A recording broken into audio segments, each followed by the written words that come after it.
আপনারা কি জানেন কোন আমল করতে গেলে অজু করা ওয়াজিব? অজু আপনাকে করতে হবে ওয়াজিব যেই আমলটার জন্য, সেই আমলটা হলো তওয়াব। আপনি যখন তওয়াব করবেন, ওই তওয়াব করার জন্য অজু কিন্তু ফরজ না, অজু হলো ওয়াজিব।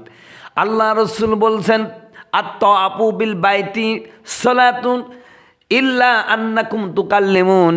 আমার নবী বলেন, তওয়াফ হলো নামাজের মতন, তবে তওয়াফের মধ্যে কথা বলা যায়, নামাজের মধ্যে কথা বলা যায় না। নামাজের মধ্যে কথা বললেই নামাজটা ভেঙে যায়, আর তওয়াফের মধ্যে কথা বললে তওয়াফ কিন্তু ভাঙে না। তওয়াফ আর নামাজের মধ্যে কোনো ডিস্টেন্স নেই। তওয়াফের জন্য অজু করা ওয়াজিব, নামাজের জন্য অজু করা ফরজ, অর্থাৎ দুটো অজু ছাড়াই করা যাবে না, অজু সহ করতে হবে। কোনো ব্যক্তি যদি অজুবিহীনভাবে তওয়াফ করে, ওই ব্যক্তির ইমানে সমস্যা হয়ে যাবে যদি মনে করে যে অজু ছাড়াই করা যাবে।